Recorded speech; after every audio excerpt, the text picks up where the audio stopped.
When I first moved into my apartment, I thought I'd hit the roommate jackpot.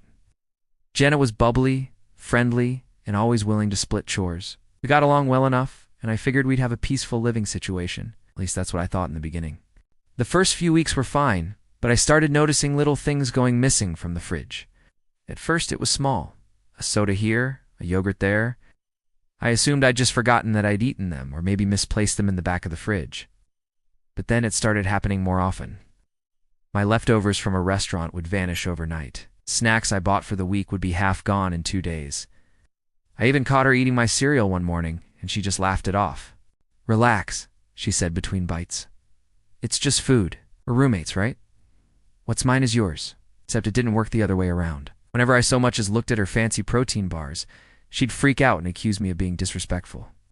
I didn't want to start a fight, so I tried to let it go. At first, things escalated when I decided to make a big pot of chili for the week. I spent hours cooking it, chopping vegetables, slow simmering the meat, seasoning it just right. I portioned it into containers and placed them neatly in the fridge. The next day, 3 of them were gone. I confronted Jenna about it, but she just shrugged. I was hungry. I'll replace it. Spoiler alert, she never did. That's when I realized I had 2 choices. Keep being a doormat, or do something about it.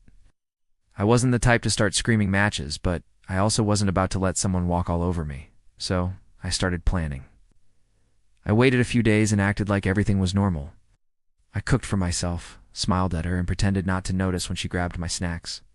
Meanwhile, I was putting together the perfect way to teach her a lesson, one she wouldn't forget.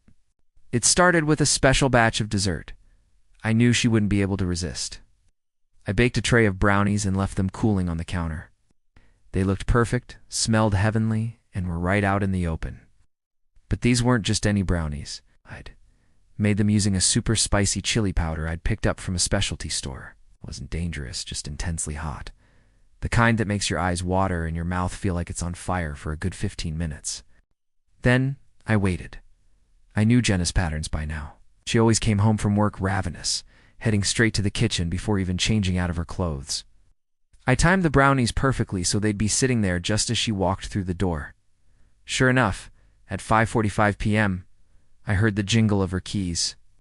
She stepped inside, sniffed the air, and her face lit up like a kid on Christmas morning. "Oh my gosh, did you bake?" "Dad," she asked, already halfway to the counter. I shrugged innocently. "Yeah, I made some brownies." "Help yourself." She didn't need to be told twice. She cut herself a giant square, not even bothering with a plate, and took a huge bite. I had to force myself to keep a straight face as I leaned casually against the fridge. For a moment she looked blissful. Then her eyes widened. She froze mid-chew, her face slowly turning red. "Well, what is this?" she stammered, reaching for her water bottle. "Oh," I said sweetly, "I forgot to mention, they've got a bit of a kick." A bit was an understatement. The chili powder I'd used was so strong that even I, knowing it was coming, would have struggled to eat more than a crumb. Jenna gulped her water, but it barely helped. She grabbed milk from the fridge, chugged half the carton, and still fanned her mouth like it was on fire. "I can't feel my tongue," she gasped. I raised an eyebrow. "Funny, I can't feel my snacks half the time. Guess we both have a problem." She glared at me, but didn't say anything. Eventually, she slunk off to her room, probably to recover in private. Didn't see her for the rest of the evening. The next morning, I woke up to find a sticky note on the fridge. In Jenna's handwriting, it read, "Sorry for eating your stuff. Won't happen again." I almost laughed out loud. But here's the thing. I wasn't doing this just for revenge. I wanted her to actually respect boundaries, so I kept my eye on the fridge over the next few days. For once, my leftovers stayed exactly where I left them. A week later, Jenna sheepishly came into the living room and offered me a granola bar. I bought extra. "Thought you might like one," she said, not making eye contact. It wasn't much, but it was a start. We never talked about the brownies again. She never asked for the recipe, and I never volunteered it. But from that day forward, my food was safe, and I didn't have to worry about my chili mysteriously vanishing anymore. Sometimes the best lesson isn't yelling or fighting. Sometimes it's giving someone exactly what they've been dishing out, just with a little extra heat. For a while, things were blissfully peaceful, and my snacks remained untouched, My leftovers stayed where I left them, and Jenna even started labeling her own food. I thought maybe the fiery brownie incident had finally cured her of her bad habits. But like any bad habit, old patterns die hard. 2 weeks later, I noticed something suspicious. My carton of orange juice was lighter than it should have been. I knew exactly how much I'd poured for breakfast that morning, and the math didn't add up. At first, I tried to give her the benefit of the doubt. Maybe I miscalculated. Maybe I'd poured more than I remembered. Yeah, but then it happened again the next day and the day after that. This time, I decided to gather proof. I placed a discreet strip of tape across the carton's cap in such a way that opening it would break the seal. Sure enough, when I checked after work, the tape was broken and the juice level had mysteriously dropped. Now I was annoyed. The brownies had been a playful warning, but apparently Jenna needed a refresher course in boundaries. I considered another prank, but then a better idea struck me. Something less messy, more subtle, and far more effective. That weekend, I went to the store and bought 2 identical cartons of orange juice. One was my regular untouched juice. The other, spiked it with salt. Not enough to make it dangerous, but just enough to ruin the taste completely. I left the doctored juice in the fridge front and center, knowing Jenna's grab-and-gulp habits would kick in. My real juice stayed hidden behind a stack of containers in the back. The next morning, I sat at the kitchen table pretending to scroll on my phone as Jenna stumbled in, still half asleep. She reached straight for the carton, unscrewed the cap, and took a giant swig. Her face twisted instantly. She gagged, slammed the carton down, and sputtered, "What is wrong with this?" I looked up, feigning confusion. "Oh, is something off? It's salty," she cried, wiping her mouth. "Oh, weird," I said, taking a sip from my own glass of the hidden good stuff. "Mine tastes fine." She narrowed her eyes at me, but didn't argue. Instead, she shoved the carton back into the fridge and grabbed her keys, muttering something under her breath as she left for work. By the time she came home that evening, the carton was gone. Suspected she'd poured it down the drain, which was fine by me, because after that, the juice problem disappeared completely. Still, I had a feeling this truce might not last. Jenna was the kind of person who hated losing, and I could almost see the gears turning in her head, plotting her next move. For about a week after the salty juice incident, things seemed normal again. Jenna didn't touch my food, at least not that I could detect. I began to think maybe we'd reached some kind of unspoken agreement.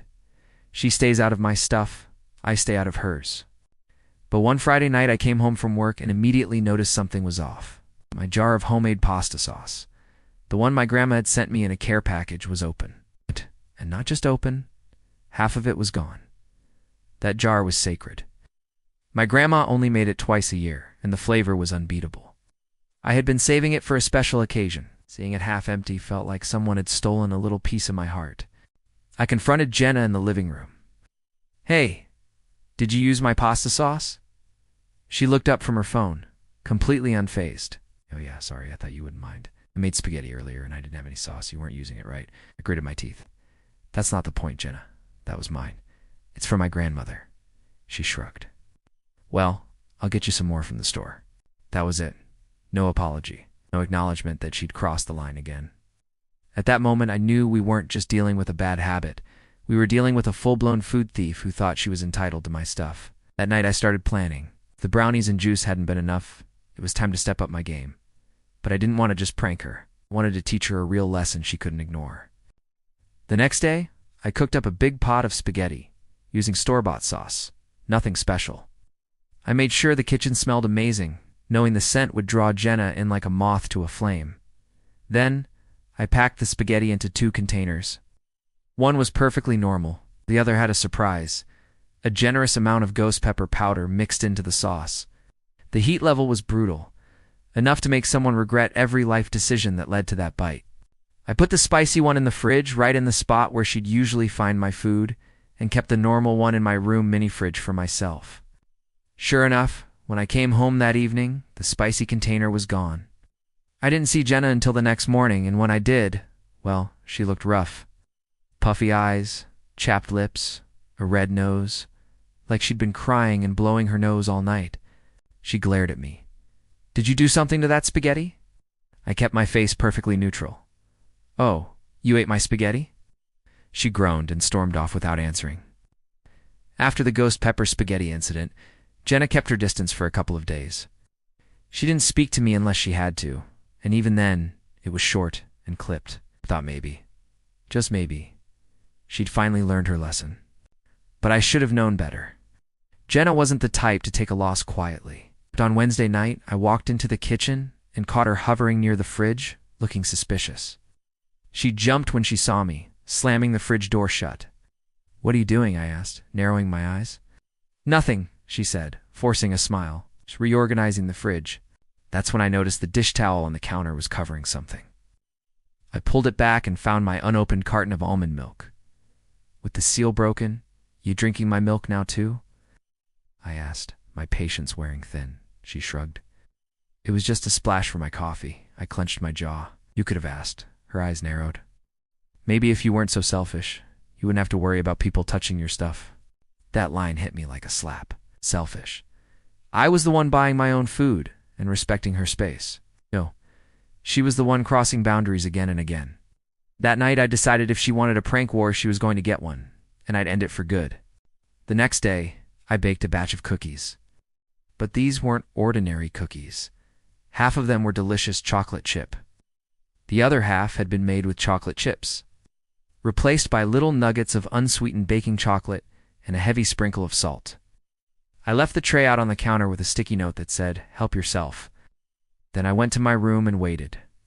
About an hour later, I heard it. A loud, gagging cough, followed by the sound of water running full blast. I peeked around the corner to see Jenna at the sink, guzzling straight from the faucet while muttering, "What the heck is wrong with these?" Stepped into the kitchen, trying not to smile. "Oh no, did you eat the salty ones?" I made those for a baking experiment. Her face was a mix of disgust and embarrassment. "You're insane," she snapped, and stomped off to her room. From that day on, something shifted. Jenna didn't touch my food anymore. Maybe it was the cookies, or maybe she finally realized I wasn't afraid to fight back. A few weeks later, she even started labeling her own food in the fridge. I guess she finally understood the concept of respecting boundaries, and as for me, let's just say I've never enjoyed cooking in my own kitchen more. Over the next month, things between Jenna and me settled into an uneasy truce. She kept to her side of the fridge, I kept to mine, and for the first time since she moved in, our kitchen didn't feel like a battlefield. We still weren't exactly friends, but the tension had cooled. I noticed she even started buying her own snacks, brands I'd never seen her touch before, probably just so she could prove she didn't need my food. One Saturday morning, I walked into the kitchen to make breakfast and found a small sticky note on the counter. It read, "Made you pancakes. Don't worry, they're safe." Sure enough, there was a plate covered with foil. I laughed to myself. It wasn't an apology, but it was the closest I was ever going to get. I took a bite, and they were actually good. Maybe the food war had finally ended. Still, I didn't let my guard down completely. Old habits die hard, and I'd learned that with Jenna, a peaceful moment could flip in an instant. A couple of weeks later, she dropped a bombshell over dinner. She'd found another place to live. "It's closer to my new job," she explained casually, stabbing her fork into a salad. I nodded, hiding my surprise. "That's great. I hope it works out for you," she shrugged. "Yeah, I think it'll be better. Less tension, you know?" We didn't say much else that night, but inside, I was relieved. As much as I'd learned to tolerate her antics, living with someone who couldn't respect boundaries had been exhausting. Moving day came, and I helped her carry boxes to her car. She didn't mention the food wars, and neither did I. But before she left, she turned to me and said, "For what it's worth, you're a good cook. Just not someone I should have messed with." I smirked, lesson learned. She rolled her eyes but smiled faintly. Yeah, lesson learned. After she drove off, I went back inside and opened the fridge. Every single item in there was mine. No missing yogurts, no mystery bites out of my leftovers, just peace and full shelves. That night, I made a big dinner for myself. Pasta, garlic bread, salad, and didn't have to worry about labeling any of it. I could finally eat my own food without playing detective. Looking back, I realized something. The petty revenge, the prank cookies, the ghost pepper spaghetti. It wasn't just about food. It was about showing someone that boundaries matter and that respect isn't optional when you share a space. And while I wouldn't want to go through that drama again, I'll admit, part of me is still a little proud of the fact that I won the roommate food war.